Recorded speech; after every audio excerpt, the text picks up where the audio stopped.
Bus స్టాండ్లలోకి వెళ్తే just నేను వాళ్ళను ఎవరు కోటేస్తారో ఏం అడగలే, జస్ట్ వాళ్ళతో ఇంటరాక్ట్ అయిదామని ఆడోళ్ళు అమ్మలక్కలు ఉంటారు, వాళ్ళు ఏ పార్టీతో సంబంధం లేదు. వాళ్ళు ఏమంటున్నారు అంటే అమ్మ సీట్లు దొరుకుతున్నాయా అని అన్న బస్సులలో, ఆర్టీసీ బస్సులో అంటే లేడీస్ సీట్లు దొరుకుతలేవు, మన్ను దొరుకుతలేవు, చూడండి మేము పొద్దున్న నుంచి నిలబడ్డాం, సాయంత్రం అవుతుంది, మధ్యాహ్నం అవుతుంది అని ఇట్లా చెప్తున్నారు. అంటే ప్రభుత్వం మీద, కాంగ్రెస్ పార్టీ ప్రభుత్వం మీద తీవ్ర వ్యతిరేకత ఉంది. ఏది బస్సు విషయంలో, ఆర్టీసీ బస్సు విషయంలో మహిళలకు సీట్లు దొరకట్లేదు. ఒకటి సరైన బస్సులు లేవట. అంటే గతంలో 4 బస్సులు ఉంటే ఇప్పుడు 2 బస్సులు వేయడం, బస్సులు కూడా తగ్గించారు, బస్సులు తగ్గించారు, దానివల్ల సీట్లు కూడా తగ్గిపోయినట్టు అవుతుంది. అంటే ఇటు మహిళల నుంచి ప్రాబ్లం ఉంది. సో ఎవరికైతే ఏ సెగ్మెంట్ కోసం పెట్టారో వాళ్ళే అసంతృప్తి, వాళ్ళు చాలా అసంతృప్తిగా ఉన్నారు. వాళ్ళకి రెస్పెక్ట్ లేదు, వాళ్ళు ఎక్కడ పడితే అక్కడ వాళ్ళకి బస్సు ఆపట్లేదు. ఒకవేళ వాళ్ళు బస్సు ఎక్కినా వాళ్ళకి సీటు దొరకలేదు, కొన్నిసార్లు దొరకట్లేదు. మళ్ళీ దొరికినా కానీ ఒక మొగోళ్ళు నిలబడితే వాళ్ళు వీళ్ళని చిన్న చూపు చూడడం. అంటే మేము డబ్బులు ఇచ్చి నిలబడాలి, వీళ్ళు డబ్బులు ఇవ్వకుండా కూర్చోవాలన్నా. అంటే అటు మగవాళ్ళు అసంతృప్తిగా ఉన్నారు, స్టూడెంట్ విద్యార్థులు అసంతృప్తిగా ఉన్నారు మగవాళ్ళ దాంట్లో, ఇటు లేడీస్ అసంతృప్తిగా ఉన్నారు. అంటే ఇటు ఆటో డ్రైవర్లు తీవ్ర అసంతృప్తితో ఉన్నారు. ఆర్టీసీ కండక్టర్లు ఇంకా బాధపడుతారు. అన్న ఒకప్పుడు 40 మందో 30 మంది ఇట్లా ఎక్కేది, ఇప్పుడు డబ్బులు ఎక్కుతుర్రు అన్న, బస్సు ఊగుతుంది, అసలు మాకు అటు నుంచి ఇటు పోవాలంటే కూడా కష్టమవుతుంది, అంత లేడీసే ఉంటారు, నడవడానికి కూడా నేను మగవాడిని కదా కొంత ఇన్కన్వీనియంట్ అవుతుందని చెప్పేసి కండక్టర్ల నుంచి అంటారు. డ్రైవర్ కూడా ఎక్కువ వెయిటేజ్ అవ్వడం, అంటే వెయిట్ ఎక్కువ అవ్వడం వల్ల అది ఇబ్బంది ఉంది.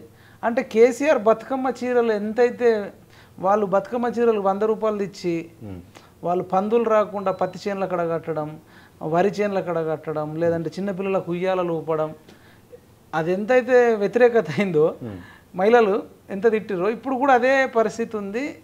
దీనివల్లనే నాకు తెలిసి దాదాపు ఒక 5% ఓట్ బ్యాంకింగ్ ఈజీగా కాంగ్రెస్ పార్టీకి తగ్గే ఛాన్స్ ఉంది. అసంతృప్తి ఆ రేంజ్లో ఉంది. అయితే ఇక సీట్ల గురించి మాట్లాడే ముందు ఇంకొకటి ఏంటంటే 3 ప్రధాన పార్టీల మధ్య పోటీ అని చాలా ప్రచారం జరిగింది. ఇటు బీఆర్ఎస్ 10 ఏళ్ళు అధికారంలో ఉంది, ఇప్పుడు ప్రతిపక్షంలో ఉంది, కేంద్రంలో బీజేపీ అధికారంలో ఉంది, ఇక రాష్ట్రంలో కాంగ్రెస్ ఉంది.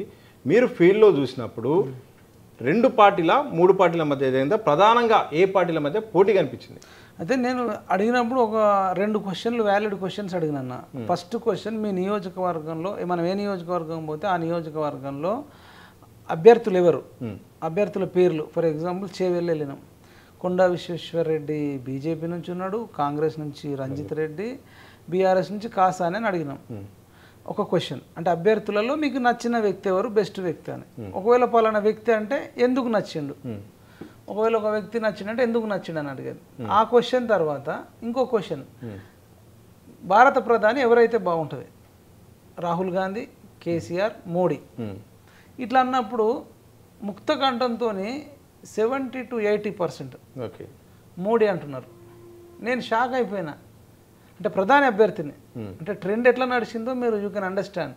అంటే కొందరు తెలియక ఇప్పుడు రంజిత్ రెడ్డికి ఓటేస్తున్న వాళ్ళు కూడా సెంట్రల్లో 3 ఉండాలన్నారు, కాసాని జ్ఞానేశ్వరరావుకి ఓటేస్తున్న వాళ్ళు కూడా సెంట్రల్లో 3 ఉండాలన్నారు, కొండా విశ్వేశ్వరరెడ్డికి ఓటేస్తే వాళ్ళు కూడా సెంట్రల్లో 3 ఉండాలన్నారు.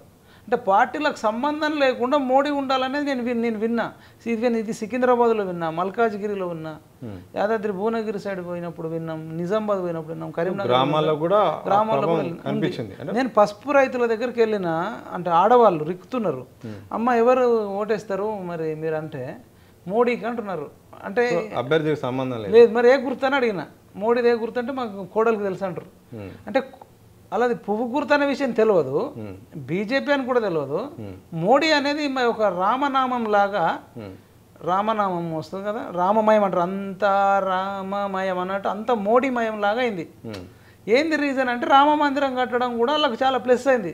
అంటే వాళ్ళ ఊర్లలో నుంచి చాలా దగ్గరలో నుంచి అయోధ్యకు పోవడం, వీళ్ళు ట్రైన్లు పెట్టడం, మహిళల పట్ల మహిళలకు అది ఒక రకమైన వెళ్ళిపోయింది. అది మళ్ళీ మోడీ మల్కాజ్గిరి రావడము, ఇంకో చేవులకు రావడము, ఇంకా అన్నీ దాదాపు నిజామాబాద్, మన సికింద్రాబాద్ రావడం, చాలామంది లేడీస్ నాకు కొత్త కొత్త విషయాలు చెప్తారు. ఇప్పుడు ఎన్టీఆర్ స్టేడియం కూడా వచ్చిండట మోడీ, ఈ మహిళలందరూ పోయిరు చూసిర్రు. ఇక మాకు మోడీ వచ్చిండు కాబట్టి వేస్తున్నాం, మాకు ఎవరు రాలే, రాహుల్ గాంధీ రాలే, కేసీఆర్ రాలే అని అంటారు.